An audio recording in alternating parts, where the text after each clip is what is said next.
जय श्री राम। मैं डॉक्टर राकेश कथुरिया, आपका वैदिक एंड लाल किताब एस्ट्रोलॉजर। आज एक बहुत ही महत्वपूर्ण और हमारे सांस्कृतिक धरोहर और अध्यात्म की बात करने जा रहा हूँ। छठ का पर्व। छठ का पर्व लेते ही एक उत्साह और रोमांच का एहसास होता है। ये हमारे बिहार का, झारखंड का, पूर्वांचल का, नेपाल के मिथिला क्षेत्र का एक अद्भुत प्राचीन सांस्कृतिक त्यौहार है। ये हमारी सांस्कृतिक विरासत है। जब दीपावली के लगभग 6 दिन के बाद ये छठ का त्यौहार मनाया जाता है।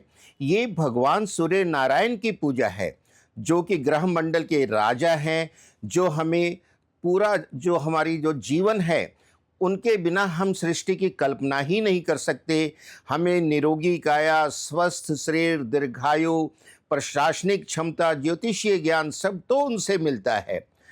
और साथ में छठी मैया की पूजा भी होती है, जो कि भगवान सूर्यदेव की बहन मानी जाती हैं। और ये बच्चों का भरण पोषण करती हैं, उनकी रक्षा करती हैं और जो है उनके जीवन को सुख और समृद्धि से भर देती हैं। तो छठी मैया की पूजा, भगवान सूर्य नारायण की पूजा, यही है छठ का त्यौहार।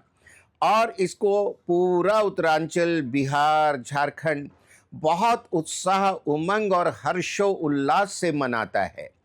और देखिए, जो इतनी सुंदर लोकगीत हैं छठ के और इतनी मधुर वाणी में गाए जाते हैं मिथिला में और भोजपुरी में, कि सुन के आनंद आ जाता है। और भगवान सूर्य नारायण का चमत्कार देखिए कि साधारण परिवारों से आए हुए बच्चों ने भक्ति भाव से छठ त्यौहार मनाया और भक्ति के लोकगीत, छठी मैया के लोकगीत गाने शुरू किए। देखते देखते वो बड़े बड़े गायक और फिल्म स्टार हो गए और वो पार्लियामेंट और विधानसभाओं में पहुंच के मंत्री पदों तक पहुंच गए।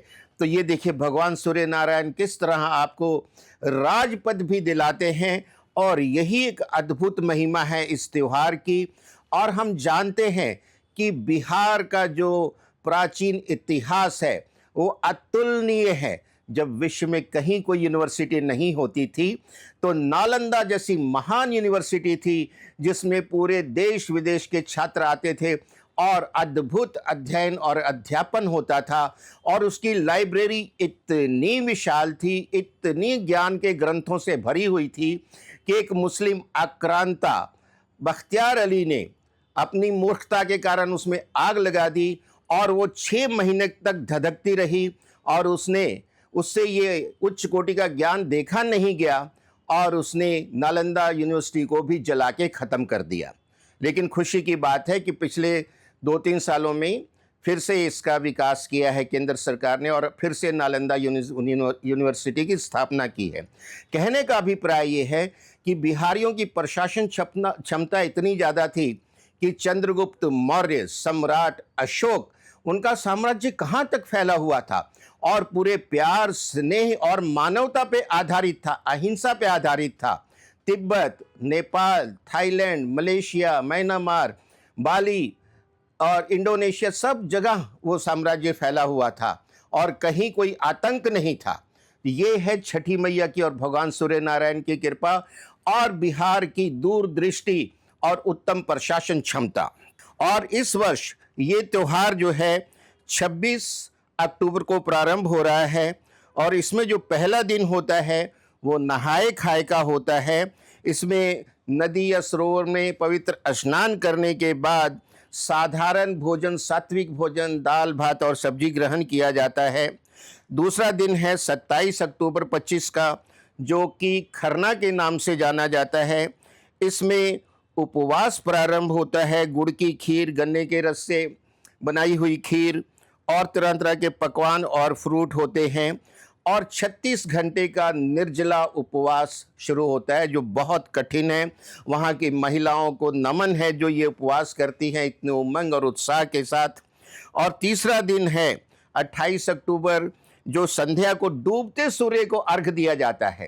कहते हैं ना, उगते सूरज को तो सभी अर्घ देते हैं, लेकिन ये हमारे सनातन की महिमा है, छठी मैया की महिमा है कि जो हम सनातनी डूबते सूर्य को भी अर्घ देते हैं, प्रार्थना करते हैं और ये नदियों और सरोवरों पे दिया जाता है। बिहार में गंगा नदी, कोसी, गंडक, पुनपुन, फल्गु, सोन इन नदियों पे बहुत भीड़ एकत्रित होती है। दिल्ली में यमुना नदी पे बहुत होती है और चूंकि मैं मुंबई में रहता हूँ तो यहाँ अरब सागर के किनारे जुहू और अन्य तटों पे इतना रश होता है और इतना सुंदर दृश्य होता है।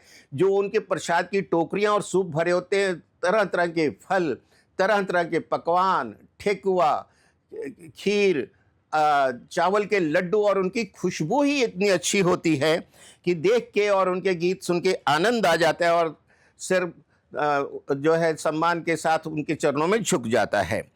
और 29 तारीख को अंतिम दिन है, उसमें उगते सूर्य को अर्घ दिया जाएगा और सूर्य भगवान की पूजा की जाएगी, छठी मैया की पूजा की जाएगी और सभी भक्तों में फलों का, खीर का, ठेकुए का प्रसाद बांटा जाएगा। और चूंकि मेरा बचपन बिहार में बीता है, मुझे इस त्योहार के साथ बहुत लगाव है और वहाँ 4 महान सूर्य देव के मंदिर हैं पूरे बिहार में, जिसमें से एक मंदिर औरंगाबाद जिले के देव में है, जिससे मेरा बचपन से ही बहुत लगाव है। और भगवान सूर्य नारायण के चरणों में कोटि कोटि नमन करते हुए और हमारे पूर्वांचली, बिहारी, झारखंड, नेपाली भाइयों के चरणों में भी कोटि कोटि नमन करते हुए और उनको छठी मैया की और छठ के पर्व की बहुत बहुत बधाइयाँ देते हुए मैं अपने आप को बहुत ही सौभाग्यवान समझता हूँ। आप छठ का त्यौहार मनाइए, आनंदित होइए। आप पे भगवान सूर्य नारायण और छठी मैया की कृपा हमेशा बरसती रहे और आप अपने जीवन में सफल हों, सुख समृद्धि के साथ जिएं और एक अच्छा प्रशासन दें और देश को और मजबूत बनाएं। जय श्री राम।